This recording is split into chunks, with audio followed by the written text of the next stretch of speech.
आप देख रहे हैं न्यूज नाउ 24/7। ताज़ा खबरों के लिए हमारे साथ बने रहें। यूपी के कन्नौज में सरकारी विद्यालय में तैनात अध्यापिका ने समाज के सामने एक ऐसी मिसाल कायम की है जिसकी हर तरफ तारीफ हो रही है। अपने निजी पैसों और निजी स्रोतों पर सरकारी विद्यालय में किसी कॉन्वेंट स्कूल जैसी सुविधाएं और बच्चों को उसी के आधार पर पढ़ाया जा रहा है।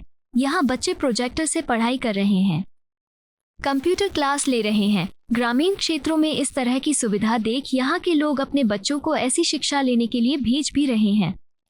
ऐसे में इस महिला शिक्षिका ने शिक्षकों का मनोबल और बढ़ा दिया है।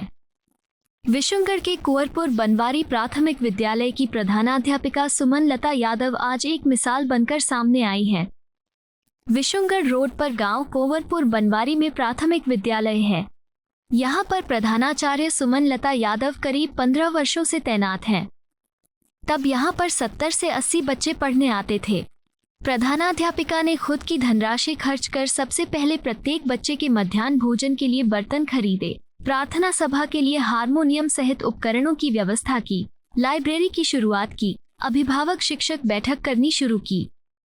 वहीं प्रोजेक्टर व कंप्यूटर सहित स्मार्ट क्लास के माध्यम से बच्चों के पढ़ने के इंतजाम किए। परिसर में सीसीटीवी कैमरे भी लगवाए हैं। इसके अलावा वार्षिक उत्सव यहाँ पर कराए जाते हैं। आज विद्यालय में 360 से लेकर 370 बच्चे पंजीकृत हैं। मेरा नाम सुमन लता यादव और मैं प्राथमिक विद्यालय कुंवरपुर बनवारी विकासखंड छिबरामऊ में प्रधानाध्यापक पद पर कार्यरत हूँ। सफल है।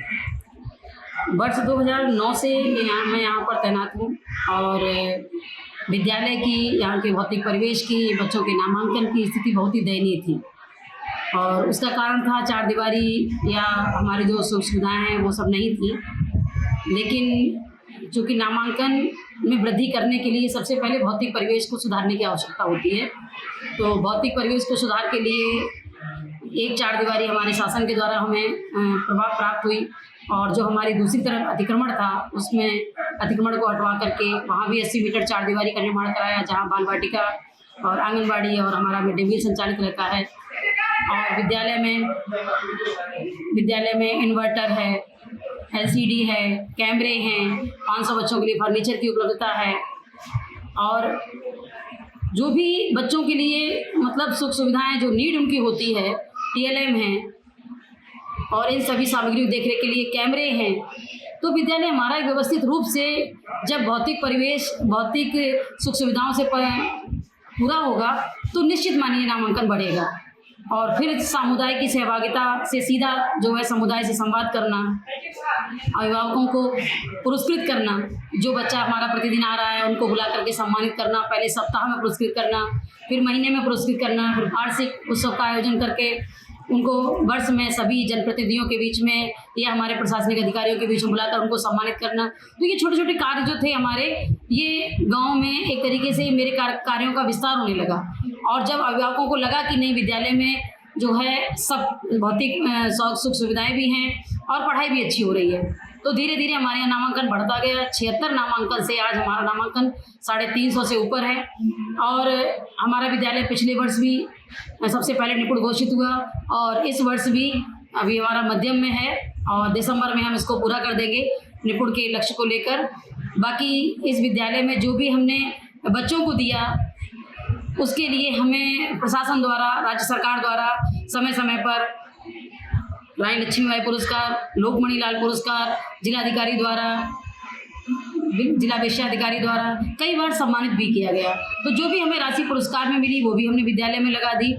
सभी कमरों में इन्वर्टर, पंखों की सुख सुविधा, क्योंकि हमारे ये बच्चे हैं, ये हमारी रोजी रोटी है। इनसे हमें जो हमारी तनख्वाह है, इनकी तनख्वाह से हमारे बच्चे पलते हैं। तो हमारे जो अपने बच्चों को सुख सुविधाएँ देना चाहते हैं वही सुख सुविधाएं हम इन बच्चों को भी देने का प्रयास करते हैं। मेरी पूरी जो है कोशिश रहती है कि ये बच्चा किसी भी जो है सुख सुविधा से वंचित ना रहे। और अभिभावकों से भी कोई भी कभी समस्या होती है जैसे सरकारी कार्यों में, तो हम उनकी मदद करते हैं, जो भी हमें जानकारी होती है। तो अभिभावक भी हमारा बहुत अच्छे से सहयोग करते हैं और हमारा नामांकन दिन पर दिन बढ़ता जा रहा है और ये विद्यालय जनपद का एक आदर्श विद्यालय के रूप में देखा जाता है।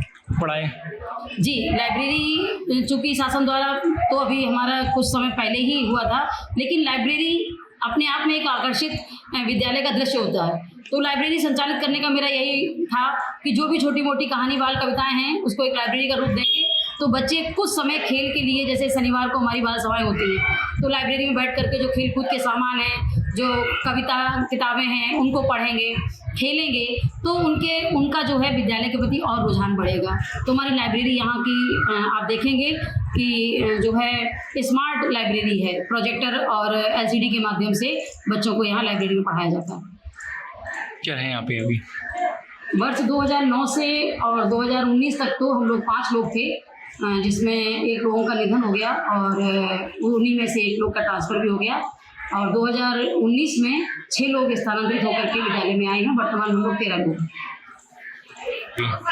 बच्चों की संख्या हमारे यहाँ वर्तमान में 364 है।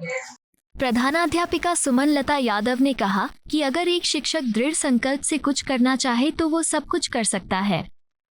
ऐसे ही इच्छा हमारे अंदर शुरुआत से रही। सरकारी विद्यालयों में गरीब के बच्चे पढ़ते हैं, लेकिन हम लोग हर संभव प्रयास करके उनको अच्छी से अच्छी शिक्षा देने की कोशिश कर रहे हैं।